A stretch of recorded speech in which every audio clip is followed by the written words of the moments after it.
السلام عليكم ورحمة الله وبركاته. الحمد لله الذي أنعم علينا بجميع الآلاء، والصلاة والسلام على سيدنا محمد صلى الله عليه وسلم أفصح الفصحاء، وعلى آله النجباء النخباء، وأصحابه الرحماء الأمناء، والأولياء الصلحاء الكرماء، لا سيما الخلفاء الراشدين المهديين كلهم أجمعين. أما بعد، فقد قال الله تعالى في القرآن العظيم والفرقان المجيد: أعوذ بالله من الشيطان الرجيم، بسم الله الرحمن الرحيم. إن عدة الشهور عند الله 12 شهرا في كتاب الله، صدق الله العلي العليم وصدق رسوله النبي الكريم، ونحن على ذلك من الشاهدين والشاكرين والحمد لله رب العالمين. எல்லாம் வல்ல இறைவனை புகழ்ந்து அவனின் திருத்தூதரான நம் உயிரினு மேலான கண்மணி நாயகம் ஸல்லல்லாஹு அலைஹி வஸல்லம் அவர்கள் மீது ஸலவாத் ஸலாம் கூறி,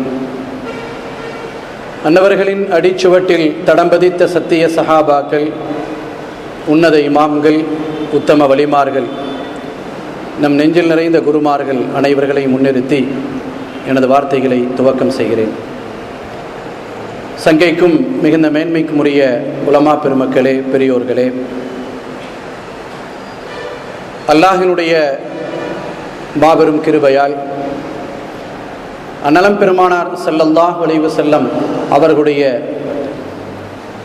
துஆ பேற்றினால், இறை நேசர்களுடைய இனிய துஆவினால், நாட்களுக்கெல்லாம் தலைமையான ஜும்மாவுடைய நாளில் துஆக்கள் எல்லாம் அங்கீகரிக்கப்படக்கூடிய ஒரு நல்ல நேரத்தில் அவனுடைய புனிதமான மஸ்ஜிதிலே அல்லாஹ் நம்மை ஒன்று கூட செய்திருக்கிறான்.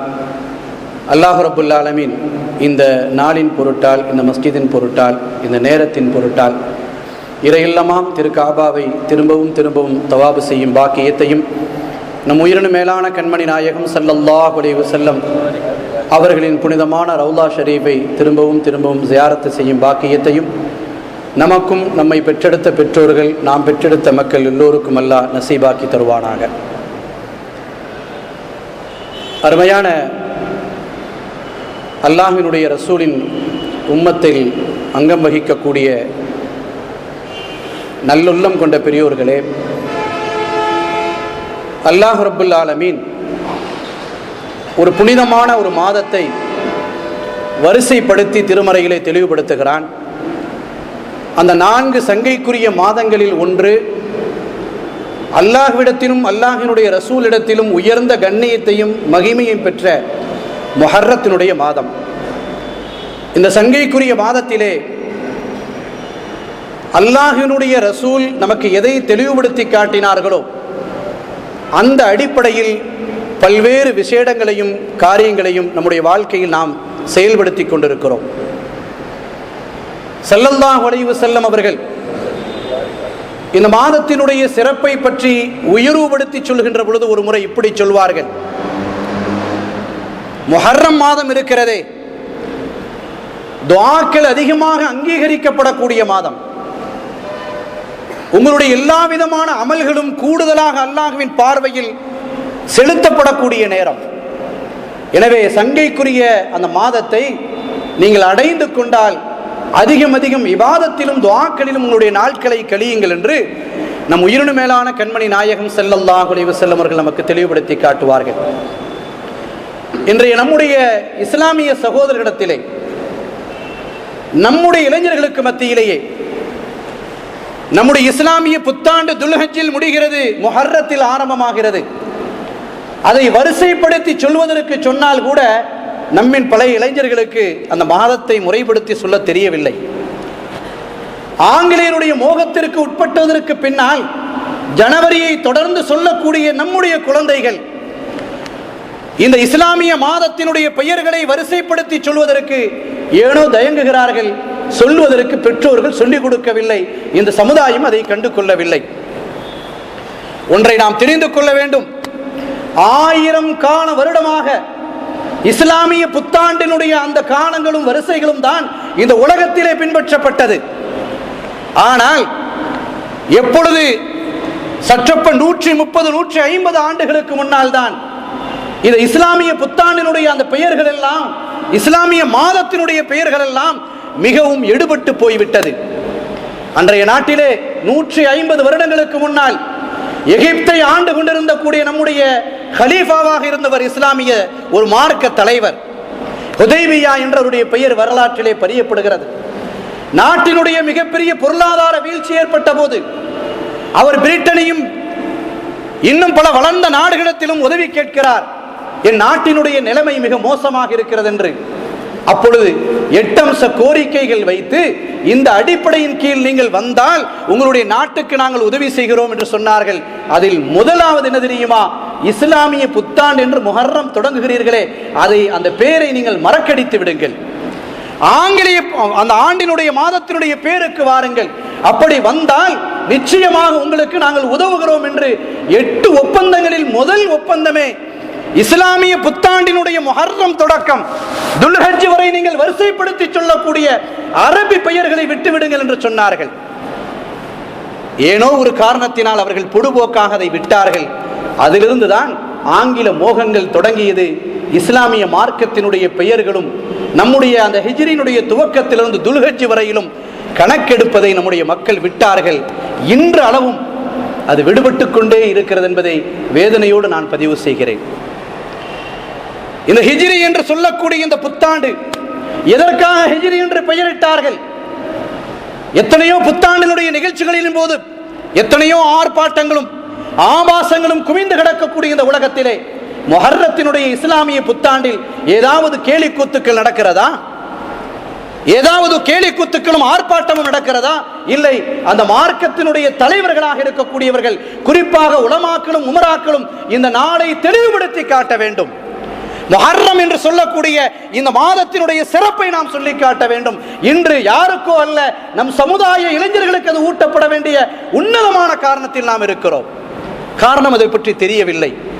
ஹிஜ்ரத் என்பது சாதாரணமானதா?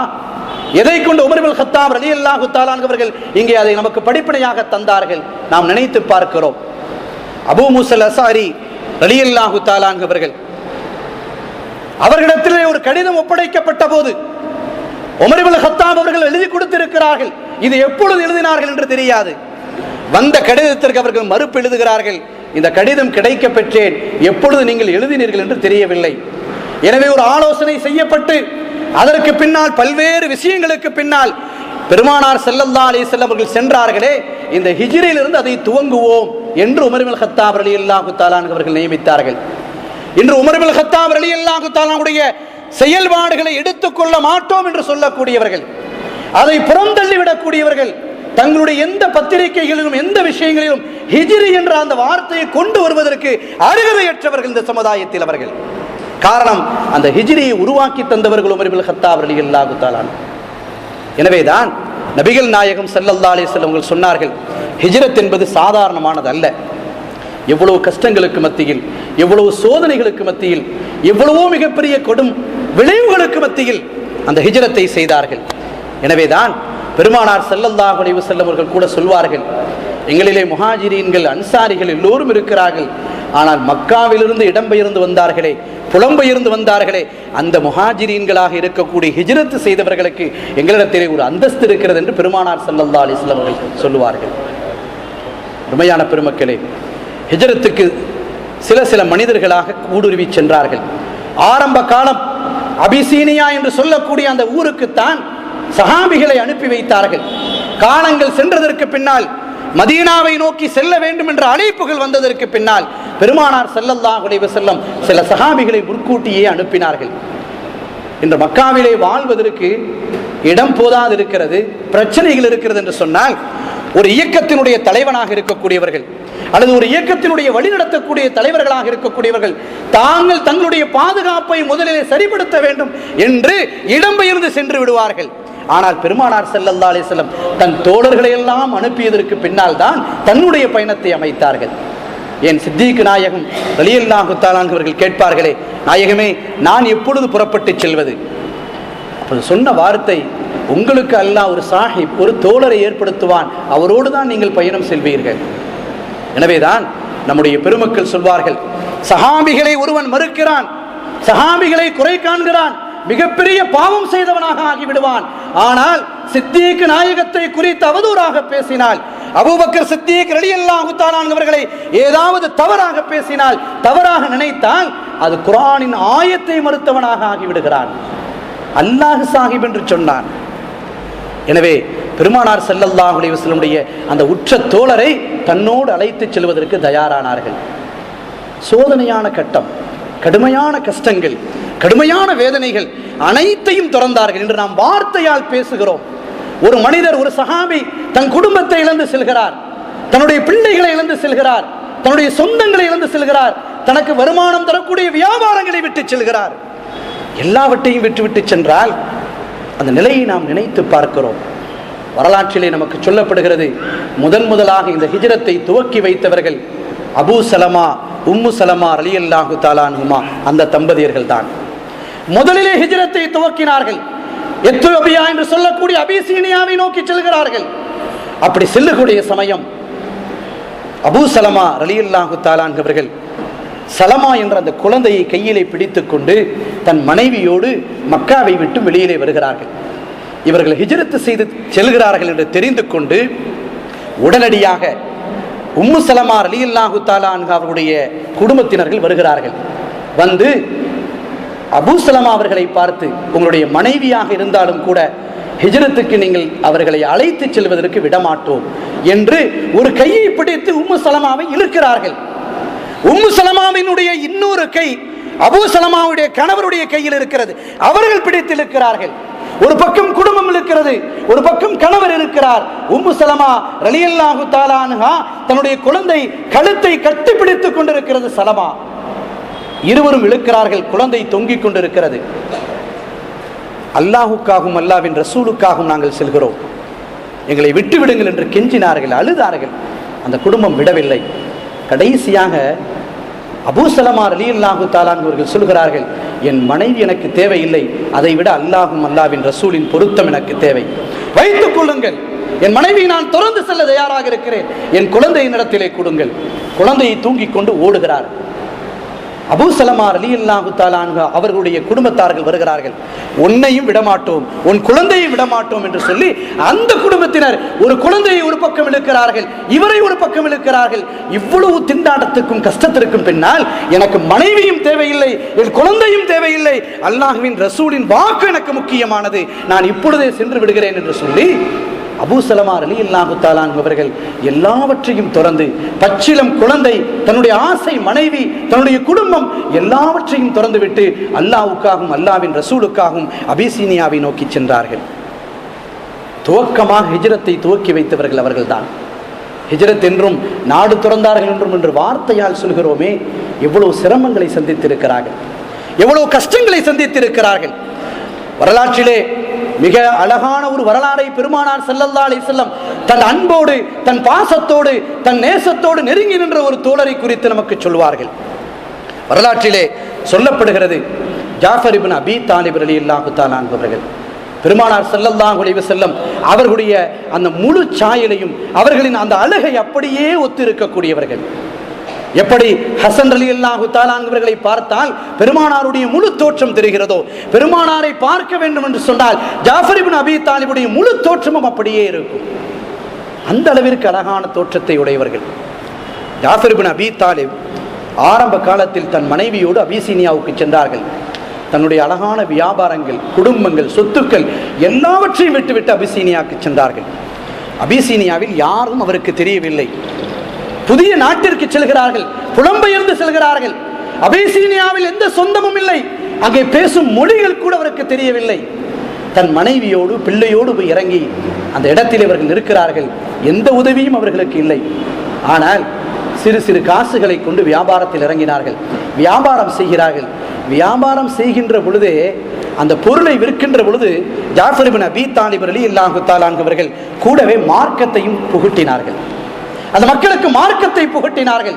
ஜாஃபர் இப்னு அபீ தாலிப் ரலியல்லாஹு தஆலா அவர்கள் வியாபாரம் செய்கின்ற பொழுது இந்த பொருளிலே இன்ன குறைவு இருக்கிறது, எனவே இந்த பொருளுடைய விலை மிக குறைவானது என்று சொல்லிக் கொடுப்பார்கள். அந்த பொருளுடைய தரத்திற்கான அந்த விலையை மதித்தவர்களிடத்திலே ஒப்படைப்பார்கள். இது மக்களை கவர்ந்தது. நாளுக்கு நாள் அவர்கள் நம்முடைய மார்க்கத்தை, இஸ்லாத்தை எடுத்துச் சொல்ல ஆரம்பித்தார்கள். எதன் விளைவால்? தன் வியாபாரத்தின் ஊடே சொன்னார்கள், தன் வியாபாரத்தை கொண்டே சொன்னார்கள். கொஞ்சம் நாட்கள் கழிந்ததற்கு பின்னால் அந்த வியாபாரத்தின் மூலமாக மார்க்கம் பரவுகிறது. அபிசீனியாவில் வாழக்கூடிய மன்னர் சொல்கிறார், உள்நாட்டு பொருட்கள் எல்லாம் தேங்கி இருக்கிறது, எங்கிருந்தோ வரக்கூடிய வியாபாரிகள் எல்லாம் இங்கே நல்ல முறையில் வியாபாரம் செய்கிறார்கள், என்ன காரணம் என்று பாருங்கள். ஒற்றர்கள் சென்றார்கள், ஜாஃபர் இப்னு அபீ தாலிபை எடுத்து வந்தார்கள். உன்னிடத்திலே மக்கள் அதிகமாக பொருள் வாங்குகிறார்கள், என்ன காரணம்? இல்லை, எங்கள் உயிரினு மேலான கண்மணி நாயகம் ஸல்லல்லாஹு அலைஹி வஸல்லம் அவர்கள் எங்களுக்கு சொல்லி தந்திருக்கிறார்கள். எப்படி சொன்னார்கள்? பொருளிலே என்ன குறைவு இருக்கிறதோ அந்த உண்மையை சொல்லி வித்து விடுங்கள். இந்த ஒன்றை நாங்கள் செய்கிறோம், மக்கள் எங்களை நம்பி வாங்குகிறார்கள். அதற்கு பின்னால் தான் அரசனிடத்திலே மார்க்கத்தை பற்றி சொன்னார்கள், ரசூலை பற்றி சொன்னார்கள். அங்கே இஸ்லாம் பரப்புவதற்கு காரணமாக ஜாஃபர் இப்னு அபீ தாலிப் அவர்கள் இருந்தார்கள். ஆனால் கடும் கஷ்டத்தோடும் கடுமையான வேதனைகளால் எத்தனையோ நாட்கள் சாப்பிடாமல், உழைக்க வழி இல்லாமல், தங்குவதற்கு இடம் இல்லாமல், மொழி பேச தெரியாமல் எல்லாம் கஷ்டப்பட்டு தன்னுடைய வாழ்க்கையை முறையெடுத்து சென்றார்கள். ஆனால் அந்த ஜாஃபர் இப்னு அபீ தாலிப் ரலியல்லாஹு தஆலா அவர்கள் அபிசீனியாவின் பயணத்தை முடித்துவிட்டு இப்பொழுது பெருமானாரும் தோழர்களும் எல்லாம் மதீனாவை நோக்கி வந்து விட்டார்கள். எனவே மதீனாவில் பெருமானார் ஸல்லல்லாஹு அலைஹி வஸல்லம் அவர்களும் தன்னுடைய தோழர்களும் இருக்கிறார்கள், தன் குடும்பமும் இருக்கிறது. எனவே மதீனாவுக்கு புலம்பெயர்ந்து செல்வோம் என்று சொல்லி ஒரு நல்ல வாழ்க்கை துவக்கமாக கூடிய நேரம். பல வருடங்களாக கஷ்டப்பட்டார்கள், சரியான வாழ்க்கை வாழ முடியாமல் இருந்தார்கள். இப்பொழுது நல்ல நிலை ஏற்பட்டாலும் பெருமானாருடைய அழைப்பு மதீனாவை நோக்கி இருக்கிறது, எனவே தன் குடும்பம் எல்லாம் வந்து விட்டது என்று சொல்லி இப்பொழுது மதீனாவை நோக்கி செல்கிறார்கள். மதீனாவுக்குள்ளால் வந்தார்கள். சில ஆண்டு காலத்திலே பெருமானார் ஸல்லல்லாஹு அலைஹி வஸல்லம் சொல்கிறார்கள், மூத்தா என்று ஒரு போர் நடைபெற இருக்கிறது. ஜாஃபர் இப்னு அபீ தாலிப் அவர்களே, நீங்கள் தான் இதில் தலைமை தாங்க வேண்டும். நான் விரிவுபடுத்தி பேசுவதற்கான நேரம் இல்லை. ஜாஃபர் இப்னு அபீ தாலிப் அவர்களை குறித்து சொல்கிறார்கள், நீங்கள் போருக்கு செல்லுங்கள், இப்பொழுதே கிளம்புங்கள் என்று சொல்கிறார்கள். மதீனாவில் வந்து தன் மனைவியோடு, தன் மக்களோடு, தன்னுடைய பழைய நண்பர்களோடு, தன் குடும்பத்தோடு ஒரு நல்ல வாழ்க்கை அமைவதற்கு ஆயத்தமாக இருக்கக்கூடிய நேரம். ஜாஃபர் இப்னு அபீ தாலிபை அழைத்த பெருமானார் ஸல்லல்லாஹு அலைஹி வஸல்லம் சொன்ன வார்த்தை, ஜாஃபர் இப்னு அபீ தாலிப் அவர்களே, கொடியை நீங்கள் தாங்கி பிடியுங்கள், நீங்கள் அங்கே ஒருவேளை ஷஹீதாக்கப்பட்டால் இவர் தலைவராக இருப்பார் என்று இரண்டு தோழர்களை வழிபடுத்தி காட்டினார்கள். ஜாஃபர் இப்னு அபீ தாலிப் அப்பொழுதே புரிந்து கொண்டார்கள், பெருமானாருடைய புனித நாவிலிருந்து வந்துவிட்டது, நீங்கள் ஷஹீதாக்கப்பட்டால் என்று சொன்னால் உண்மையாக இந்த போரிலே நாம் ஷஹீதாக போகிறோம். சின்ன சின்ன குழந்தைகளாக 4 குழந்தைகள் அவர்களுக்கு இருக்கிறது. 1-2 குழந்தைகள் தவழ்ந்த நிலையில் இருக்கிறது, சின்ன குழந்தைகள். அந்த குழந்தைகள் இப்பொழுதுதான் தன்னுடைய பாசத்தை வெளிப்படுத்த வேண்டிய நேரம். அபிசியானியாவில் இருந்து மதீனாவுக்கு வந்து தன் மனைவியோடு, தன் குடும்பத்தோடு ஒரு ஆசையான வாழ்க்கை இப்பொழுதுதான் துவங்கி இருக்கிறது.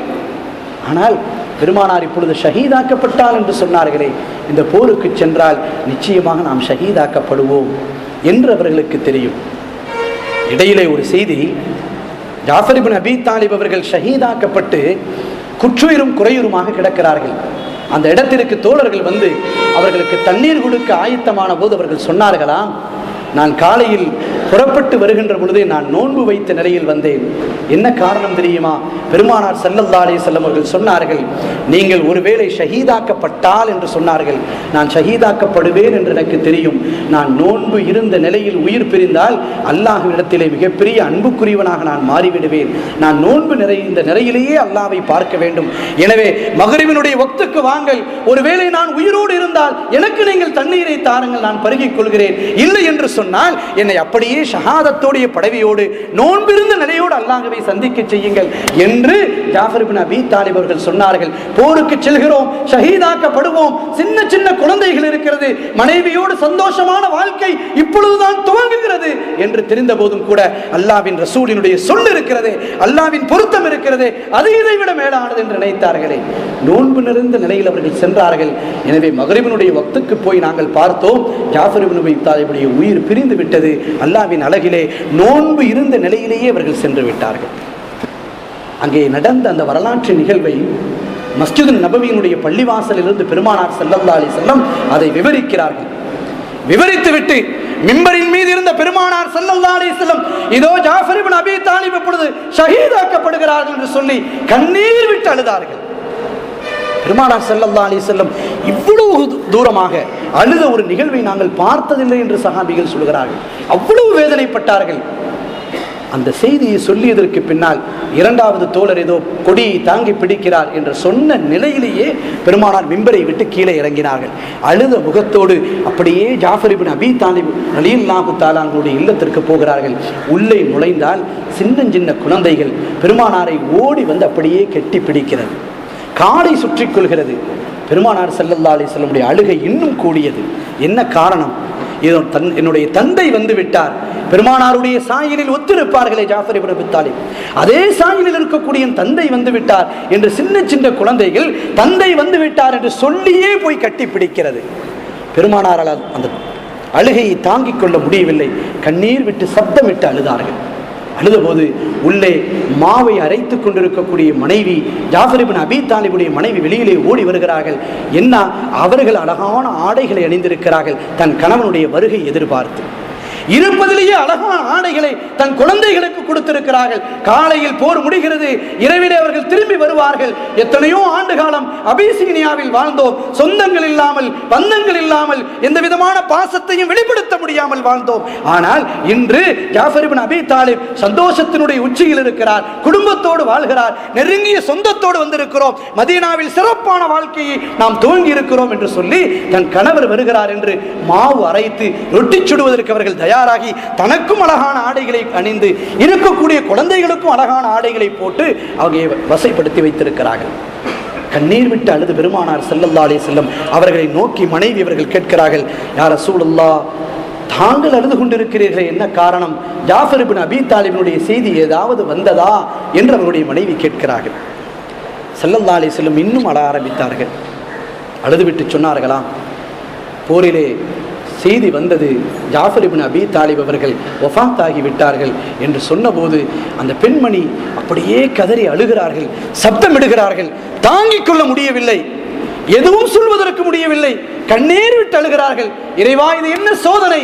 உன் பொருத்தத்தை நாடி, உன்னுடைய திருத்தூதரின் பொருத்தத்தை நாடி முதல் அபிசீனியாவிற்கு நாங்கள் சென்றோம், இப்பொழுது மகிழ்ச்சியான வாழ்க்கையில் நாங்கள் இருக்கின்ற பொழுது இப்படி ஒரு சோதனையா என்று அவர்கள் வார்த்தையை வெளிப்படுத்திய போது பெருமானார் ஸல்லல்லாஹு அலைஹி வஸல்லம் அவர்கள் சொன்னார்கள், பெண்மணி, நீங்கள் அழாதீர்கள், ஜாஃபர் இப்னு அபீ தாலிபினுடைய பதவி இருக்கிறதே, அந்தஸ்து இருக்கிறதே, வார்த்தையால் சொல்ல முடியாது, அல்லாஹ் உன்னதமான அந்தஸ்தை இவருக்கு கொடுப்பான் என்று துஆ செய்த போது அந்த பெண்மணி சொன்னார்கள், என் கணவர் இறந்ததை நினைத்து நான் அழவில்லை நாயகமே, என்னுடைய கணவர் அல்லாஹ்வினுடைய பாதையில் ஷஹீதாக்கியிருக்கிறார், உங்களுடைய பொருத்தத்தையும் அல்லாஹ்வின் பொருத்தத்தையும் பெற்றிருக்கிறார், அதை குறித்து நான் கண்ணீர் வடிக்கவில்லை.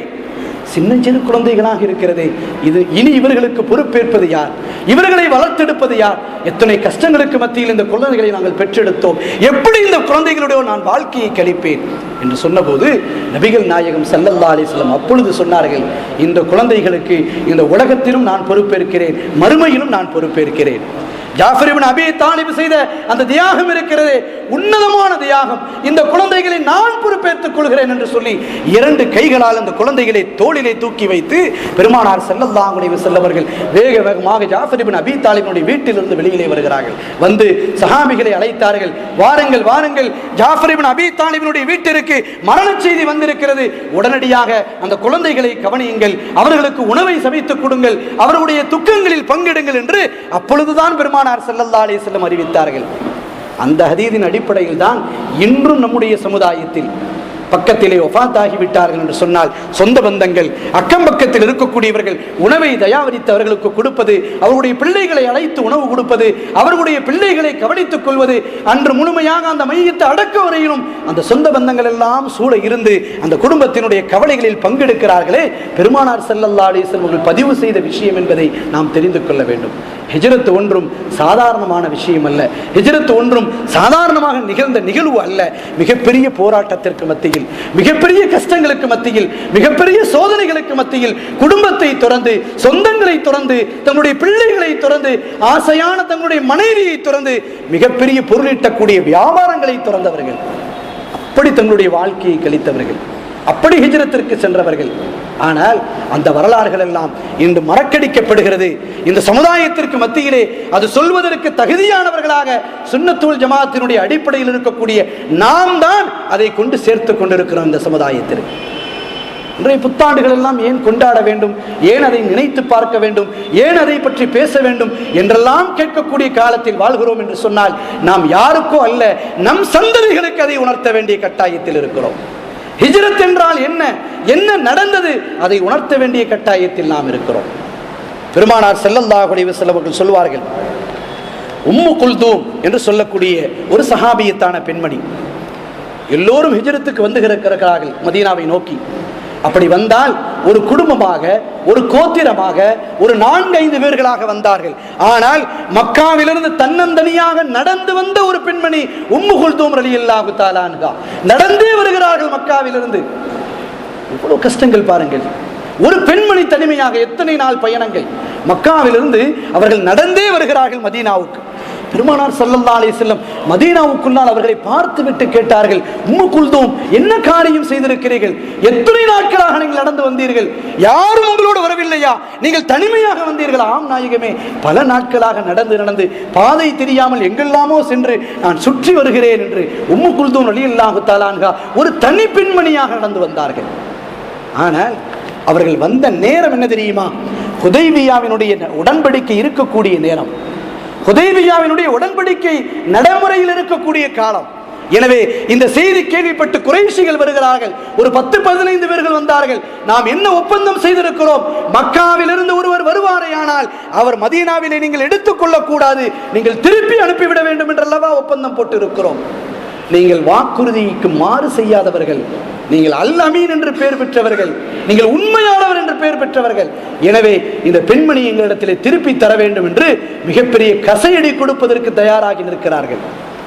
அல்லாஹ்வின் ரசூலுடைய உள்ளம் என்ன செய்வதென்று தெரியவில்லை. ஒப்பந்தத்தை மீற முடியுமா? ஒப்பந்தத்தை பாதுகாக்க வேண்டுமே. ஆனால் அந்த பெண்மணியின் முகத்தை பார்க்கிறார்கள்.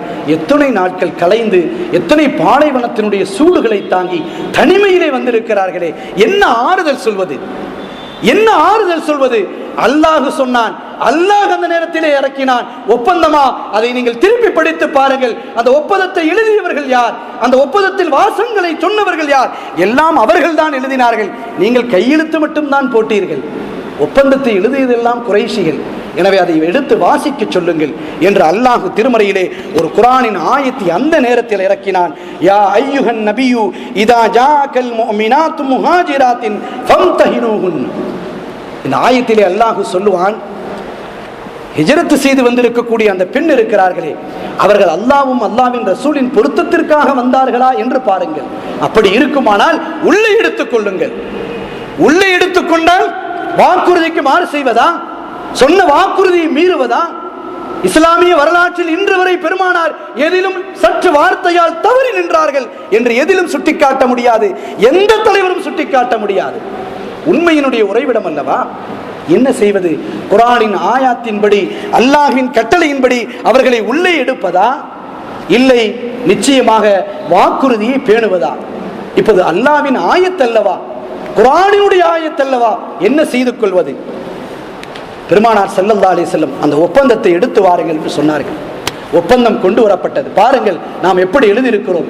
யாராவது மக்காவிலிருந்து இஸ்லாத்தை ஏற்பதற்கு மதீனாவுக்குள்ளால் வந்தால் நீங்கள் எடுத்துக்கொள்ளக் கூடாது, திருப்பி அனுப்பிவிட வேண்டும் என்றல்லவா நாம் சொல்லியிருக்கிறோம். எப்படி நீங்கள் எடுக்க முடியும்? வாக்குறுதிக்கு நீங்கள் கையெழுத்திட்டு இருக்கிறீர்கள். பெருமானார் ஸல்லல்லாஹு அலைஹி வஸல்லம் வாங்கினார்கள். அலியும் கர்ரமல்லாஹு வஜ்ஹுடைய கையிலே கொடுத்தார்கள். அலி அவர்களே, இதை வாசித்து சொல்லுங்கள் என்று சொன்னார்கள். அதில் எழுதப்பட்ட வாசகம் என்ன தெரியுமா? மன் ஜாஅ மின்னா ரஜுலுன், யாராவது ஒரு ஆண் மக்காவிலிருந்து ஹிஜ்ரத்துக்காக புறப்பட்டு வந்தால், பெண் என்று குறிப்பிடப்படவில்லை, ஒரு ஆண் வந்தால் என்று குறிப்பிடப்பட்டிருக்கிறது. நாயகமே, நாம் வாக்குறுதிக்கு மாறு செய்யவில்லை. வாசகம் எழுதியவர்கள் அவர்கள், வாசகத்தை சொன்னவர்கள் அவர்கள், நாங்கள் கையெழுத்து மட்டும் தான் போட்டிருக்கிறோம். எனவே மன்ஜா அரஜுலும், ஒரு ஆண் வந்தால் என்று சொல்லப்பட்டிருக்கிறது. இங்கே வந்திருப்பது ஒரு பெண்மணி. எனவே நீங்கள் எடுத்துக்கொள்ளுங்கள். அல்லாஹ்வுடைய வாக்கையும் கடைபிடித்தார்கள், தன் வாக்கின் சுத்தத்தையும் நிறைவேற்றி காட்டினார்கள். பெருமானார் ஸல்லல்லாஹு அலைஹி வஸல்லம் சொன்னபோது அந்த குறைஷிகள் பார்க்கிறார்கள், ஆம் அப்படித்தானே எழுதியிருக்கிறோம். ஒரு பெண்மணியை இழுப்பதற்காக 15 பேர் ஓடி வந்தார்களே, மக்காவிலிருந்து வந்திருக்கிறார்களே, இது அவர்களை தோல்வியை தழுவ வேண்டும் என்று இழுப்பதற்கு முனைந்த போது அல்லாஹ் சொன்னான், அவர்கள் அல்லாஹ்வுக்கும் அல்லாஹ்வின் ரசூலின் பொருத்தத்திற்காக வந்திருக்கிறார்கள், பாருங்கள் நீங்கள் போட்ட வாக்குறுதியை. எடுத்து பார்த்தபோது ஒரு ஆண் வந்தான் என்றுதான் எழுதப்பட்டிருக்கிறது. அதிலும் அல்லாஹ் அவர்களை மண்கவச் செய்தான். ஒரு பெண்மணி தனிமையாக நடந்து வந்தபோது பெருமானாருடைய உள்ளம் தாங்கவில்லை. அவர்களை எப்படி நாம் திருப்பி அனுப்புவது? எனக்காக வந்திருக்கிறார்கள், என் பொருத்தத்திற்காக வந்திருக்கிறார்கள், அல்லாஹ்வின் பொருத்தத்திற்காக வந்திருக்கிறார்கள், எப்படி திருப்பி அனுப்ப முடியும்? அல்லாஹ்வினுடைய அந்த உள்ளமை, அல்லாஹ்வினுடைய ரசூலுடைய அந்த நேசம், அந்த பெண்மணி கொண்டிருந்த அந்த உண்மையான அன்பு அல்லாஹ் வெளிப்படுத்தி காட்டினான், மிகப்பெரிய வெற்றியை கொடுத்தான். அருமையான பெருமக்களே, இந்த முஹர்ரம் மாதம் என்பது ஹிஜ்ரத்தை நினைவு கூறக்கூடிய மாதம். ஹிஜ்ரத்தினுடைய வரலாறுகள் நம் சமுதாயத்திற்கு மத்தியிலே சொல்லப்படக்கூடிய நேரம். பெருமானார் ஸல்லல்லாஹு அலைஹி வஸல்லம் அவர்களும் சித்திக் நாயகமும் ஒரு திட்டமிட்டு பயணம் செய்தார்கள். இன்று நம் சமுதாயத்தில் அது குறைவாக இருக்கிறது. எதை எடுத்தாலும் ஒரு திட்டமிடுதல் என்பது, ஒரு ஆலோசனை செய்வது என்பது மிக குறைந்திருக்கக்கூடிய காரணத்தினால் தான் தோல்விகளை இந்த இஸ்லாமிய சமுதாயம் தழுவிக் கொண்டிருக்கிறது. பெருமானார் ஸல்லல்லாஹு அலைஹி வஸல்லம் திட்டமிட்டார்கள், எப்பொழுது போக வேண்டும், எப்பொழுது வெளியிலே கிளம்ப வேண்டும், எப்பொழுது தன் வீட்டை சூழ்ந்திருந்தார்களோ அப்பொழுதுதான் கிளம்புவதற்கு அவர்கள் தயாரானார்கள். அந்த அளவிற்கு இந்த பயணத்தை திட்டமிட்டவர்கள் செய்தார்கள். அருமையான பெருமக்களே, ஒவ்வொரு காரியங்களிலும் பெருமானாருடைய சுன்னத்து நம் முன்னால் இருக்கிறது. ஒவ்வொரு விஷயங்களும் நம்முடைய ஒவ்வொரு தனி மனிதனுடைய வாழ்க்கையில் ஒவ்வொன்றிலும் பெருமானாருடைய சுன்னத்து முன்னால் இருக்கிறது. எதிலும் அதற்கு காரணம் இல்லை, பெருமானாருடைய முன் உதாரணம் எதிலும் இல்லை என்று சொல்ல முடியாத அளவிற்கு நம்மை சூழ்ந்திருக்கிறது, எல்லாம் இருக்கிறது, எடுப்பதற்கு நாம் தயாராக இல்லாமல் இருக்கிறோம். எனவே பெருமானார் ஸல்லல்லாஹு அலைஹி வஸல்லம் அப்படிப்பட்ட புனிதமான ஒரு மாதத்தை நமக்கு தந்திருக்கிறார்கள். இந்த மாதத்தில் தான் பெருமானார் ஸல்லல்லாஹு அலைஹி வஸல்லம் அவர்கள் சொன்னார்கள், எல்லா நபிமார்களுக்கும் விமோச்சனம் கிடைத்த ஒரு நாள் ஆஷூராவுடைய நாள், முஹர்ரம் பிறை 10வது நாள். பெருமானார் ஸல்லல்லாஹு அலைஹி வஸல்லம் அவர்கள் சொல்வார்களே, அஃதலு சியாமி பாத ரமலான் ஷஹ்ருல்லாஹி முஹர்ரம். முஹர்ரம் மாதத்தினுடைய 10வது நாளிலே நீங்கள் நோன்பு வைப்பது என்பது மிக சிறப்பானது. நோன்புடைய மாதத்தை எப்படி ரமலானுடைய மாதத்தை கண்ணியப்படுத்துகிறோமோ அதற்கு அடுத்தார் போல் சங்கையான ஒரு நாள் இது, நோன்பு பிடிப்பதற்கு தகுந்த நாள். பெருமானார் ஸல்லல்லாஹு அலைஹி வஸல்லம் இன்னும் சொல்வார்கள், இந்த உலகத்திலே முதலாக மழை, அல்லாஹுவால் இறக்கப்பட்ட மழை, இந்த மண்ணை மோந்து நுகர்ந்த நாள் முஹர்ரத்தினுடைய நாள். இந்த உலகத்திலேயே முதலாக மழை பெய்த நாள் முஹர்ரத்தினுடைய ஆஷூராவுடைய நாள். ஆஷூரா என்றால் முஹர்ரம் பிறை 10வது நாள். எனவே ரஹ்மத் இறங்கப்பட்ட அந்த நாள், முதலிலே அல்லாஹ்வினுடைய அந்த ரஹ்மத் இந்த பூமியிலே மண்ணை சந்தித்த நாள். அது மட்டுமல்ல, ஹதீஜா நாயகி ரலியல்லாஹு தஆலா அன்ஹா அவர்களை பெருமானார் கைப்பிடித்து திருமணம் செய்த நாள் முஹர்ரம் பிறை 10வது நாள். நபீனா மூசா அலைஹிஸ்ஸலாம் அவர்களுக்கு மிகப்பெரிய விமோச்சனத்தை கொடுத்த நாள். அல்லாஹ் ரப்பல் ஆலமீன் அதை மிக தெளிவாக நமக்கு சொல்லி காட்டிருக்கிறான். எனவேதான் பெருமானார் ஸல்லல்லாஹு அலைஹி வஸல்லம் லஅஸூமன்ன தாஸிம, நீங்கள் ஒரு வேளை நோன்பு பிடிப்பதற்கு 10வது நாளிலே பிடிக்கிறீர்களே, ஒன்று 9, 10 பிடியுங்கள் அல்லது 10, 11 பிடியுங்கள். ஏனென்றால் அந்த ஆஷூராவுடைய நாளிலே யூதர்களும் நோன்பு வைக்கிறார்கள். அவர்களை விட நாம் தான் மூசா நபிக்கு நெருக்கமானவர்கள். எனவே அவர்களில் வித்தியாசம் காட்டுவதற்கு 9, 10 அல்லது 10, 11 நோன்பு பிடியுங்கள் என்று பெருமானார் ஸல்லல்லாஹு அலைஹி வஸல்லம் சொல்லி, அடுத்த வருடம் நான் இருந்தால் அந்த 9லும் சேர்த்து பிடிப்பேன் என்று சொன்னார்கள். அல்லாஹ் ரப்பல் ஆலமீன் இந்த மாதத்தினுடைய சிறப்புகளில் என்னென்ன இருக்கிறதோ அவைகள் அனைத்தையும் அல்லாஹ் நம்மை அங்கீகரித்துக் கொள்வானாக. இந்த துவக்கமாக இருக்கக்கூடிய இந்த நாளிலிருந்து, இந்த மாதத்திலிருந்து இது முடியும் வரையிலும் அல்லாஹ் ரப்பல் ஆலமீன் சங்கையான நாட்களாக அல்லாஹ் நமக்கு ஆக்கி தருவானாக. ஆரோக்கியமான வாழ்க்கையை தருவானாக. பெருமானார் ஸல்லல்லாஹு அலைஹி வஸல்லம் அவர்கள் மீதும் அவர்களுடைய தோழர்கள் மீதும் உண்மையான ஹுப்புள்ளவர்களாக, நேசமுள்ளவர்களாக அல்லாஹ் நம்மை ஆக்கி வைப்பானாக. பெருமானார் ஸல்லல்லாஹு அலைஹி வஸல்லம் அவர்கள் உகந்த எந்த அடியார்களோ, அவர்கள் உகந்த எந்த உம்மத்தோ, அந்த உம்மத்தின்பால் நாம் நடப்பதற்கு அல்லாஹ் கிருபை செய்வானாக. புனிதம் நிறைந்த இந்த ஜும்மா நாளின் பொருட்டால் இறையில்லமாம் திரு காபாவை திரும்பவும் தவாபு செய்யும் பாக்கியத்தையும், நம் உயிரினு மேலான கண்மணி நாயகம் ஸல்லல்லாஹு அலைஹி வஸல்லம் அவர்களின் புனிதமான ரவுதாவை திரும்பவும் ஜியாரத் செய்யும் பாக்கியத்தையும் எல்லாம் வல்ல ரப்பல் ஆலமீன் நமக்கும், நம்மை பெற்றெடுத்த பெற்றோர்கள், நாம் பெற்றெடுத்த மனைவி மக்கள் எல்லோருக்கும் அல்லாஹ் நசீபாக்கி தருவானாக. எனக்கு வேண்டி விடைபெற்றுக் கொள்கிறேன். وآخر دعواهم الحمد لله رب العالمين. السلام عليكم ورحمة الله وبركاته.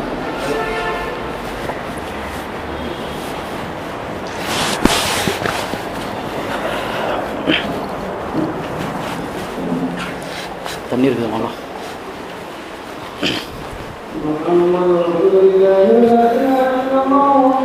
அப்படி குடிச்சிடும் பிரச்சனை.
في كتاب الله يوم خلق السماوات والأرض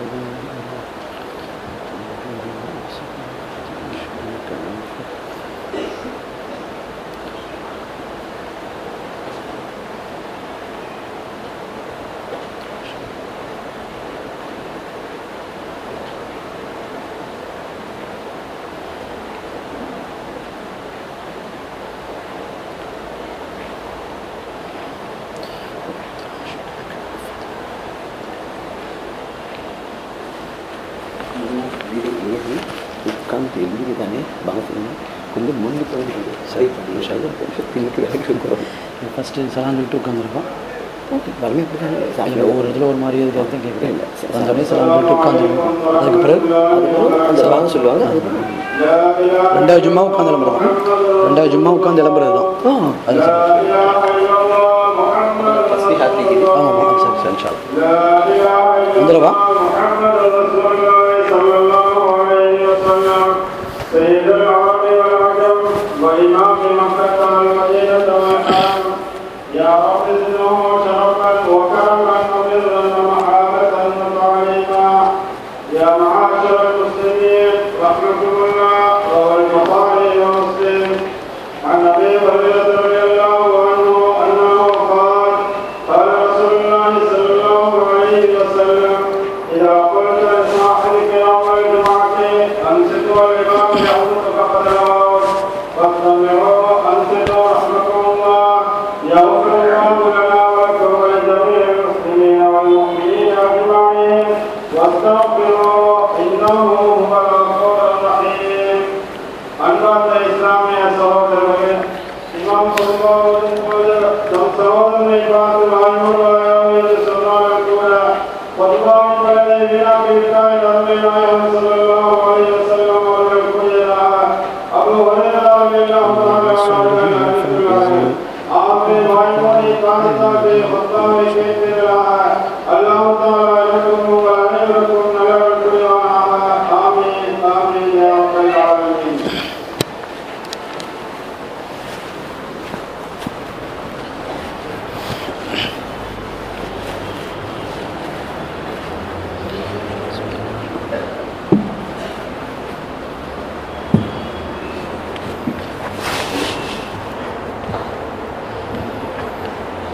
السلام عليكم ورحمة الله وبركاته.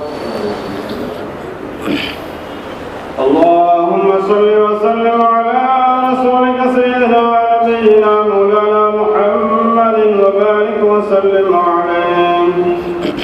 الله أكبر الله أكبر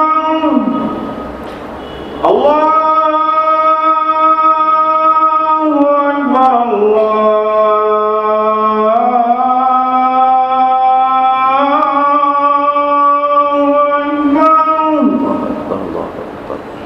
أشهد أن لا إله إلا الله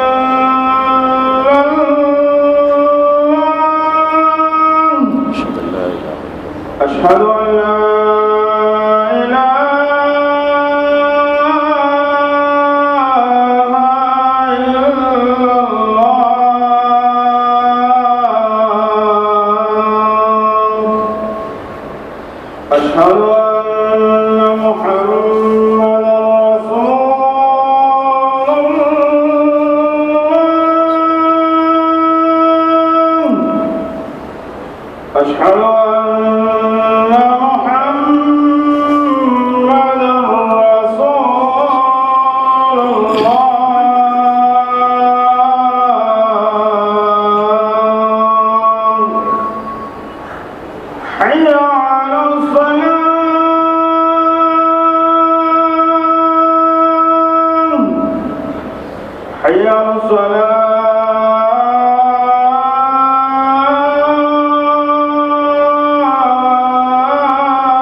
الحمد لله نحمده ونستعينه ونستشهده ونستغفره ونعوذ بالله من شرور أنفسنا ومن سيئات أعمالنا من يهده الله فلا مضل له ومن يضلله فلا هادي له ونشهد أن لا إله إلا الله وحده لا شريك له ونشهد أن سيدنا محمدا عبده ورسوله صلى الله عليه وسلم على سيدنا محمد وعلى آله وصحبه أجمعين أما بعد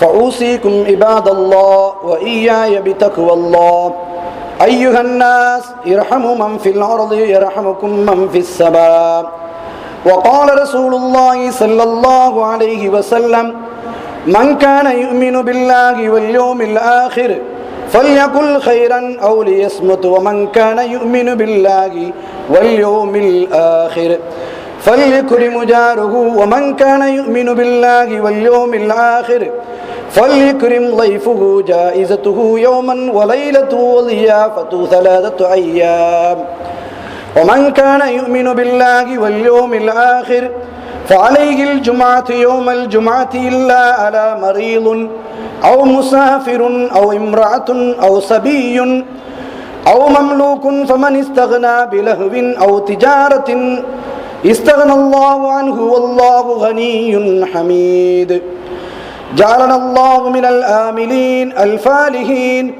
وجعلنا من الصالحين الفائزين والله تعالى يقول في القرآن العظيم والفرقان المجيد أعوذ بالله من الشيطان الرجيم بسم الله الرحمن الرحيم إن عدة الشهور عند الله 12 شهرا في كتاب الله يوم خلق السماوات والأرض منها 4 حرم ذلك الدين القيم فلا تضربوا فيهن أنفسكم وقاتلوا المشركين كافة كما يقاتلونكم كافة واعلموا أن الله مع المتقين بارك الله لنا ولكم بالقرآن العظيم ونفعنا وإياكم بالآيات والذكر الحكيم أستغفر الله العظيم لي ولكم وأستغفر عني وعنكم وعن جميع المسلمين والمؤمنين أجمعين فاستغفروه إنه هو الغفور الرحيم صلى الله عليه وسلم. اللهم صل وسلم على رسولك سيدنا نبينا مولانا محمد وبارك وسلم عليه.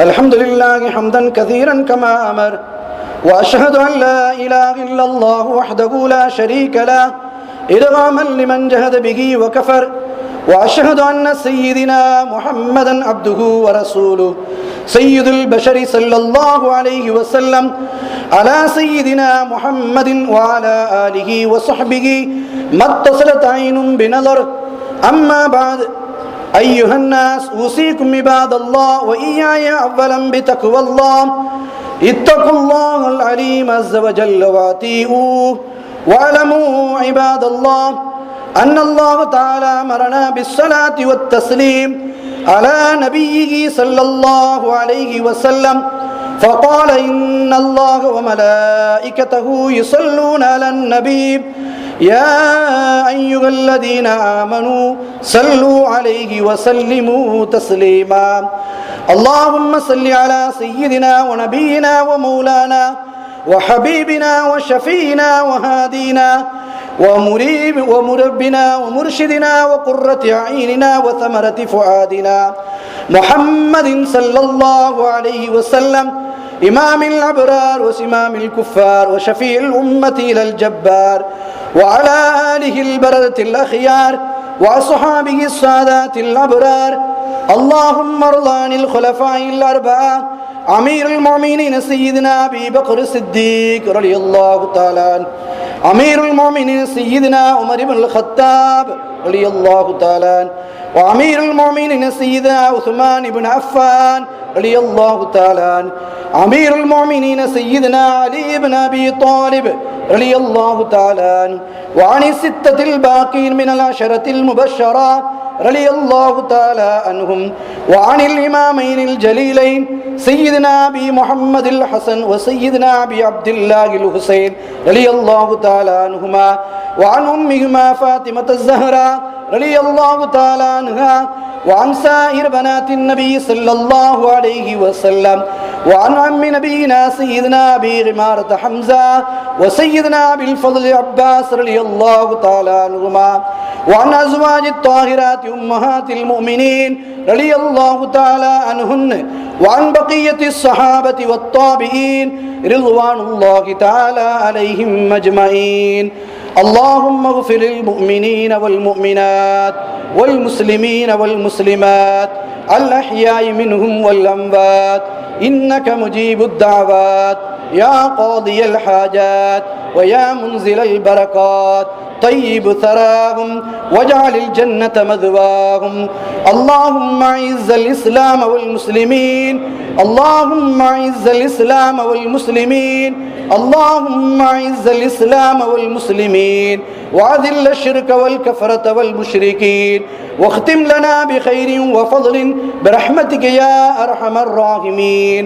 اللهم أجرنا من النار، اللهم أجرنا من النار، اللهم أجرنا من النار. اللهم لا تشوه خلقنا بالنار، اللهم لا تجعلنا من حطب النار فإنها بئس الدار وبئس المثوى وبئس القرار. اللهم إنا نسألك تعجيل العافية وتمام العافية ودوام العافية وشكر على العافية برحمتك يا أرحم الراحمين. اللهم ارزقنا في الدنيا زيارته وفي الآخرة شفاعته وأورثنا حوله يوم القيامة إنك لا تخلف الميعاد. اللهم ارزقنا حج بيتك الحرام وزيارة نبينا مولانا محمد صلى الله عليه وسلم مرات بعد كرات يا رب العالمين. ربنا اغفر لنا ولإخواننا الذين سبقونا بالإيمان ولا تجعل في قلوبنا غلا للذين آمنوا ربنا إنك رؤوف رحيم. إن الله يأمر بالعدل والإحسان وإيتاء ذي القربى وينهى عن الفحشاء والمنكر والبغي يعظكم لعلكم تذكرون. واذكروا الله العليم الجليل الجبار يذكركم واشكروه يزدكم ويهديكم ولذكر الله أكبر والله يعلم ما تصنعون. اللهم صل وسلم وبارك على سيدنا محمد النبي العظيم الى القدر العظيم الجاه وعلى اله وصحبه عدد ما في الملء صلاة دائمة بدوام ملك الله.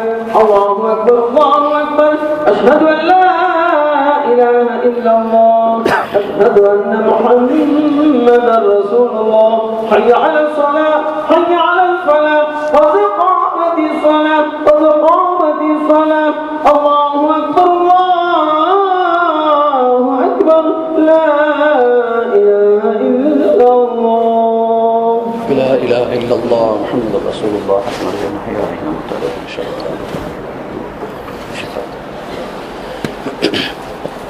صفوا صفوفكم رحمة الله، صفوا للصلاة رحمة الله. சஃபுகளை நேராகவும் நெருக்கமாகவும் ஆக்கிக் கொள்ளுங்கள். அல்லாஹ் ரஹ்மத் செய்வானாக.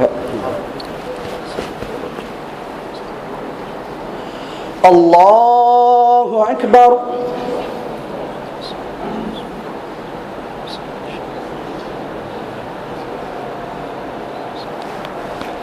பிஸ்மில்லாஹிர் ரஹ்மானிர் ரஹீம்.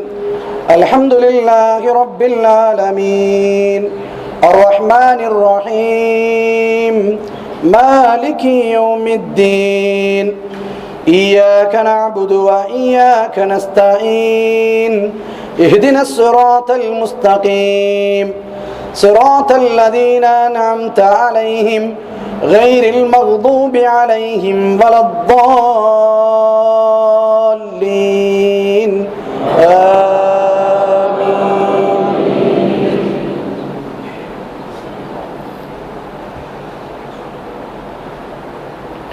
بسم الله الرحمن الرحيم. سبح اسم ربك الأعلى الذي خلق فسوى والذي قدر فهدى والذي أخرج المرعى فجعله غثاء نحوا سنقرئك فلا تنسى إلا ما شاء الله إنه يعلم الجهر وما يخفى ونيسرك لليسرى فذكر إن نفعت الذكرى سيذكر من يخشى ويتجنبها الأشقى الذي يصلى النار الكبرى ثم لا يموت فيها ولا يحيا قد أفلح من تزكى وذكر اسم ربه فصلى بل تؤثرون الحياة الدنيا والآخرة خير وأبقى إن هذا لفي الصحف الأولى صحف إبراهيم وموسى. الله أكبر.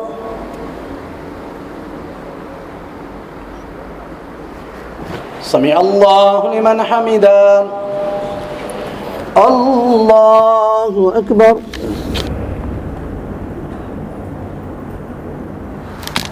الله أكبر. الله أكبر.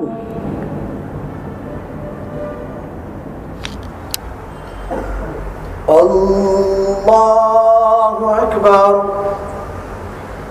بسم الله الرحمن الرحيم الحمد لله رب العالمين الرحمن الرحيم مالك يوم الدين إياك نعبد وإياك نستعين اهدنا الصراط المستقيم صراط الذين أنعمت عليهم غير المغضوب عليهم ولا الضالين.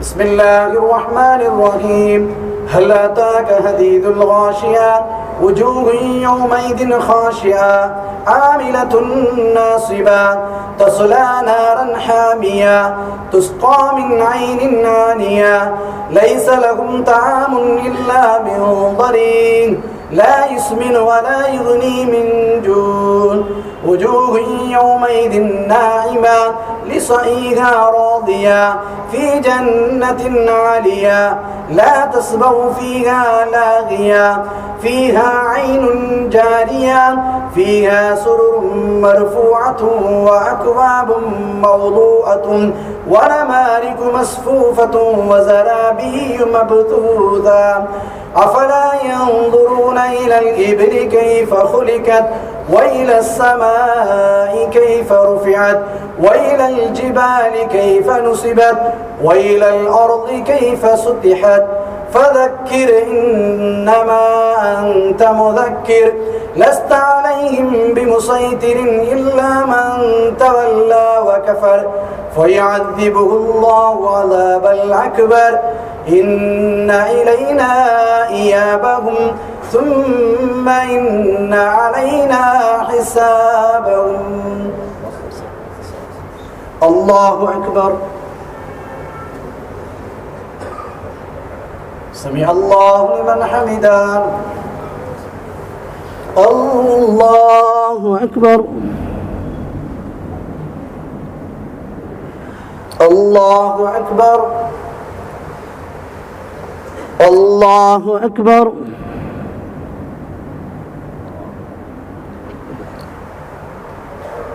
الله أكبر.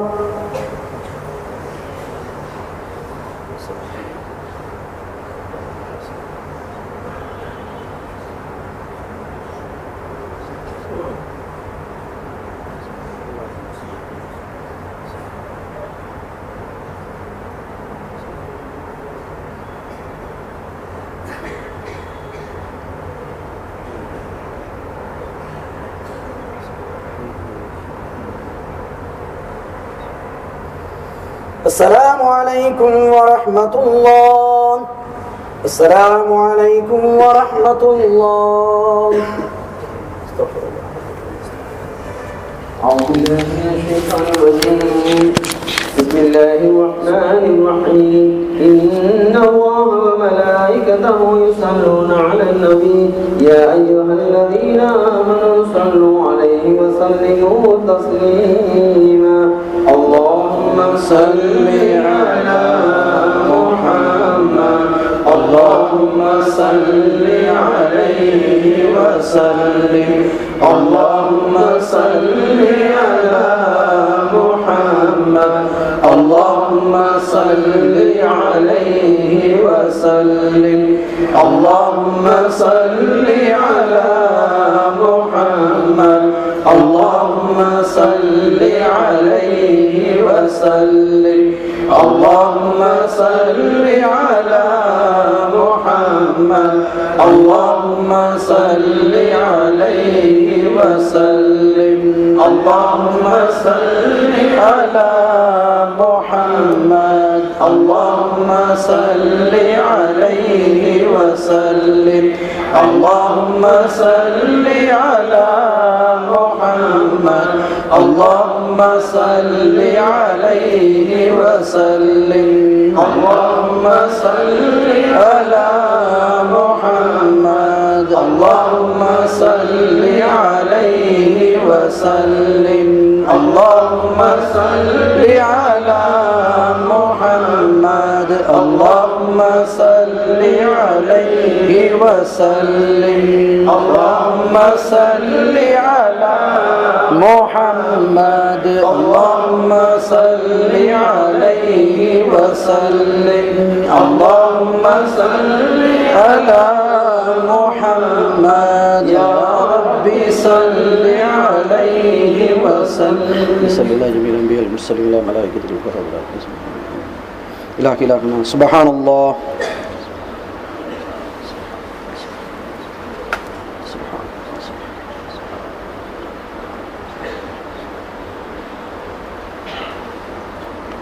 الحمد لله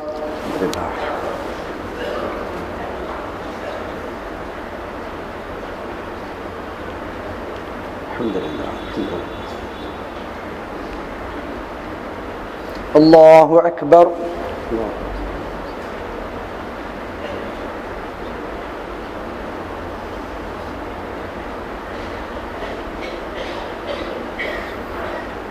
الله أكبر كبيرا والحمد لله كبيرا سبحان الله بكرة وأصيلا اللهم لا مانع لما أعطيت ولا معطي لما منعت فاعلم أنه أفضل الذكر لا إله إلا الله لا إله إلا الله لا إله إلا الله لا إله إلا الله لا إله إلا الله لا إله إلا الله لا إله إلا الله لا إله إلا الله لا إله إلا الله لا إله إلا الله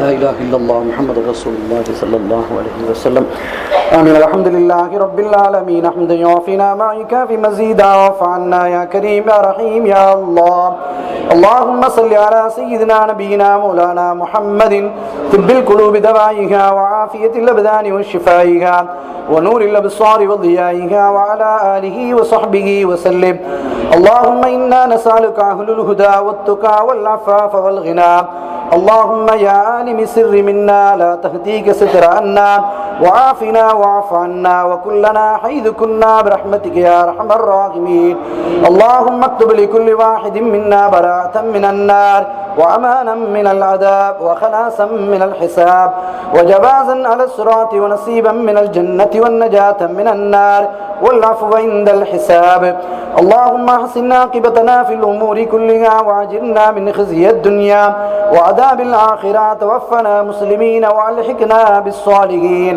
ربنا هب لنا من أزواجنا وذرياتنا قرة عين واجعلنا للمتقين إماما ربنا ظلمنا أنفسنا وإن لم تغفر لنا وترحمنا لنكونن من الخاسرين ربنا رب ارحمهما كما ربياني صغيرا بالفردوس أعلى ولا تقوى على نار الجحيم فهب لي توبة واغفر ذنوبي فإنك غافر الذنب العليم إلهي لست للفردوس أعلى ولا أقوى على نار الجحيم فهب لي توبة واغفر ذنوبي فإنك غافر الذنب العليم